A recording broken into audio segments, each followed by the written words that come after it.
You have felt drawn to things, an irresistible urge to have or do something. We all feel these, whether it's as simple as an urge to eat or as complex as the need to create a work of art. We feel these pulls constantly. Not feeling enough of them or not feeling them strongly enough is a medical condition.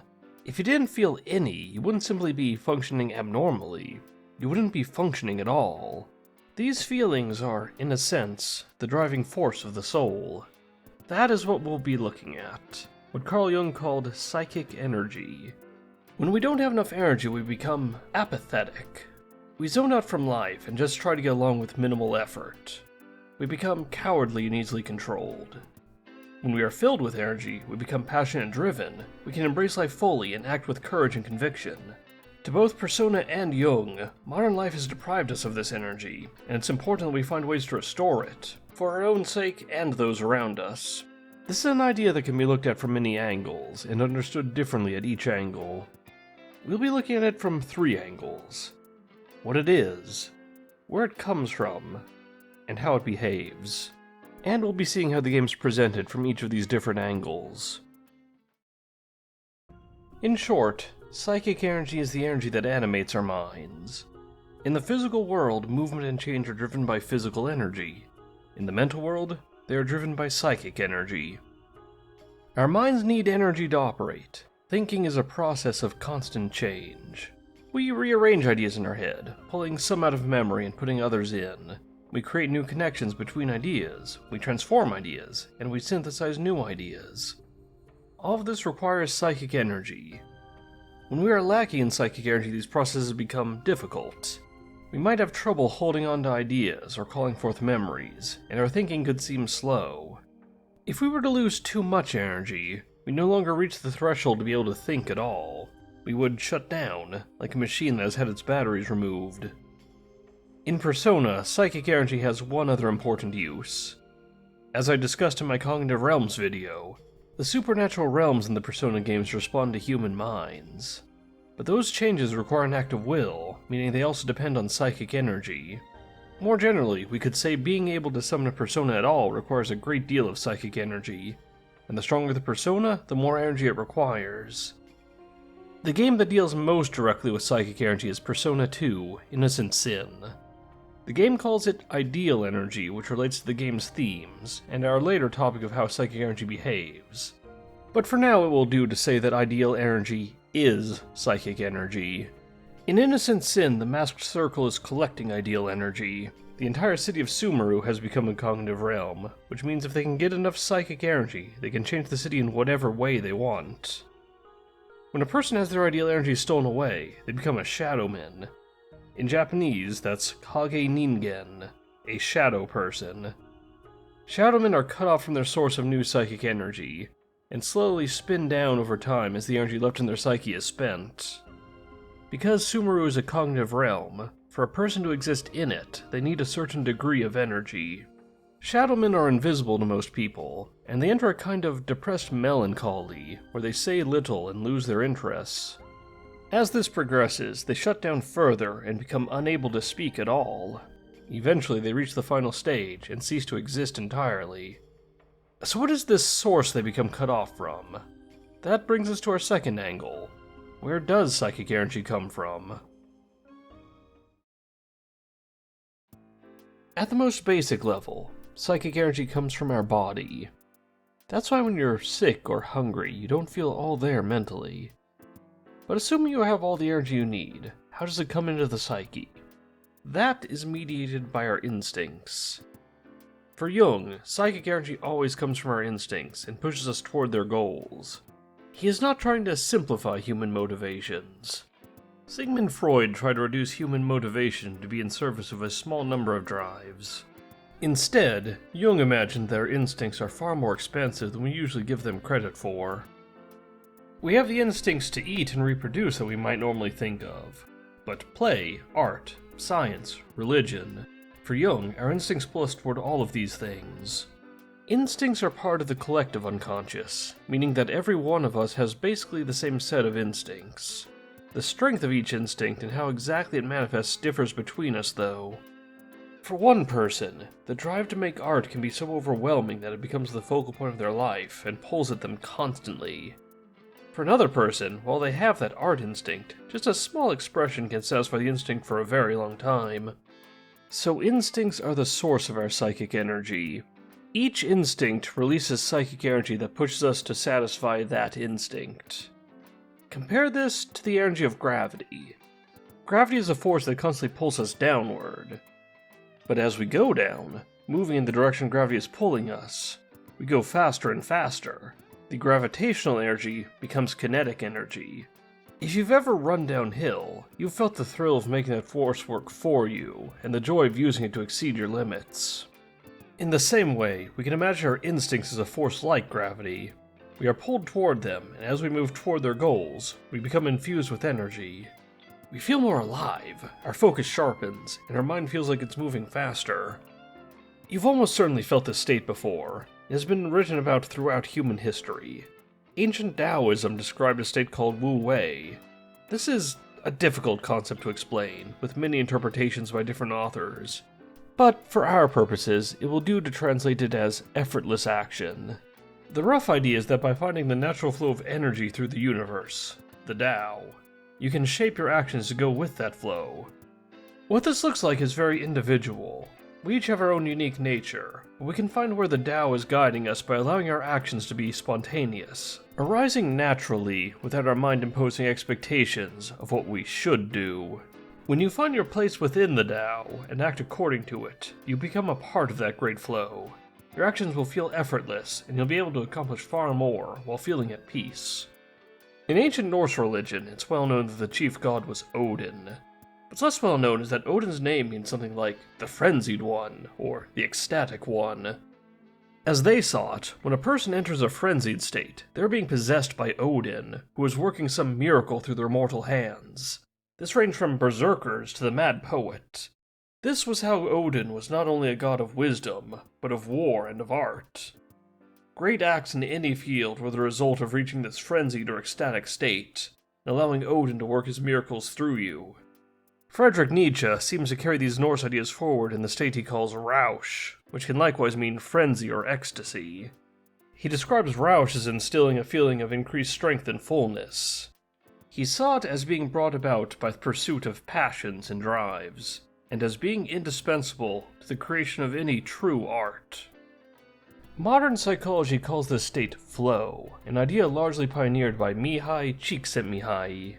Csikszentmihalyi found this state in fields from poetry to figure skating to engineering. He emphasizes the sensation of being alert and highly focused, but feeling that the conscious mind has little to do with the work being done. He also emphasizes that flow can only be achieved when the task being done is intrinsically rewarding. That is, the act itself needs to be enjoyable on its own. It can't be done in the hope of some future reward. All these ideas have a lot in common. They all emphasize a feeling that something is flowing through you, where the conscious mind is highly focused, but is more of an observer of what is flowing through it, and a sense of happiness in the experience. In Jungian terms, this is what an optimal flow of psychic energy might look like. Energy flows from the instincts, through the unconscious, and finally into action, and this high flow of energy invigorates the psyche. Persona 3 pays a special attention to instincts. It puts a lot of emphasis on using instinctive drives as a source of energy. Most obviously, the survival instinct, which the evokers try to harness. These shadows in 3 are parts of the collective unconscious, which means they contain instincts. When a person's shadow escapes them, they lose those instincts. The result is apathy syndrome. In the English translation, they're called apathy syndrome victims, but in Japanese, they're called Kage Ningen, the exact same word used for shadow men. This seems to be the exact same disease, though the cause is slightly different. With all these instincts lost, they no longer have enough psychic energy to power their minds. Because Port Island isn't a cognitive realm, they still exist, unlike the Shadowmen of Sumeru. Although that doesn't benefit them much, they still must be cared for and sheltered by other people, or they'll simply allow themselves to die. Now let's look at our final angle, and understand how these flow states are created. how psychic energy acts. So instincts release psychic energy into our psyche. That energy, in turn, looks for a way to satisfy that instinct.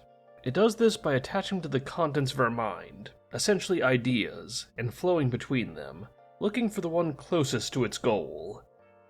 Usually there will be one idea that stands out as the single best expression of any given instinct. That energy will well up in that idea. There will be a kind of draw to it, and we'll find the idea popping into our mind again and again. We have a word for these kinds of ideas, the ones we find ourselves constantly drawn to. We call them desires. In other words, desires are the goals that seem most likely to fulfill our instincts. Our minds are repeatedly called to them, and by pursuing them we can tap into that psychic energy that wells up in them. We should understand that desires are not necessarily the target of our instincts, merely the best expression of them that we can come up with. You can think of food as an example. It's easy enough to understand the general idea of needing food as a source of energy, but sometimes we feel a craving for a very specific food. This might be to get a specific nutrient. We don't consciously know this, we might not even be able to name it, but our instinct recognizes which idea will realize it, and elevates that idea to a desire. Looking at Innocent Sin again, the game focuses a great deal on desires, although it also calls them dreams, or most often, ideals.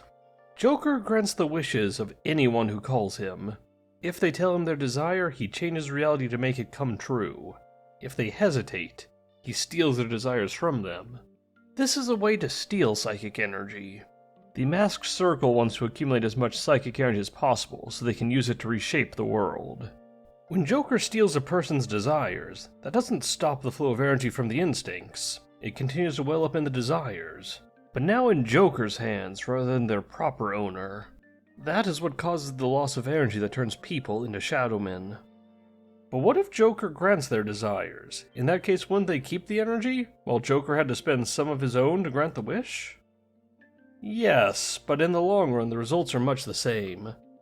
Because their desires were granted not through their own work, but through Joker, that creates a dangerous change in how they think about the world. They know that Joker is how they were able to realize their desires.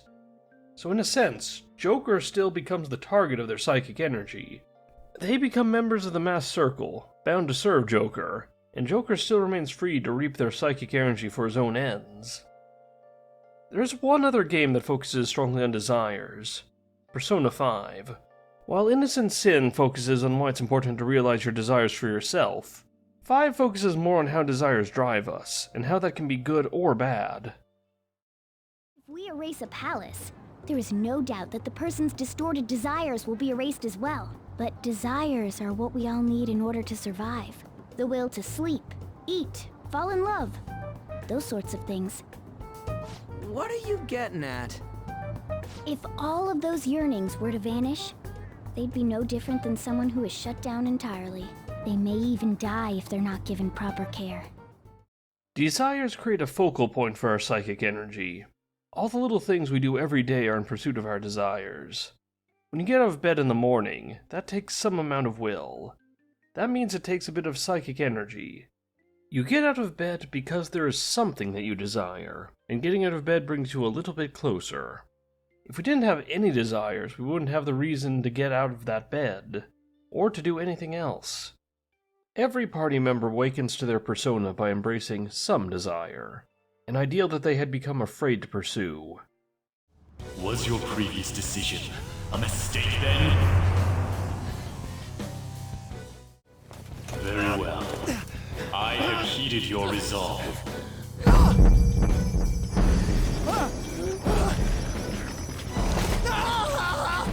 Bow to me. I am thou art I. Thou who art willing to perform all sacrilegious acts for thine own justice.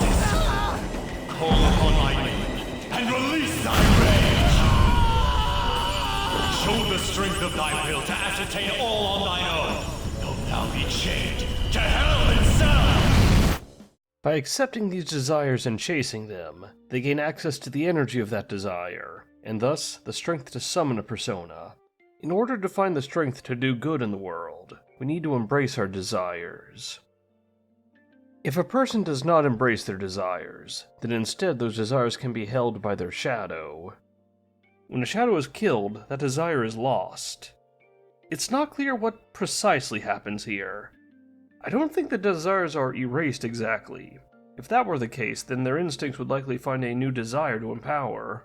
So instead, the desire probably remains but becomes dead. The desire may continue to receive the energy of the instincts, but doesn't act on anything else in the psyche.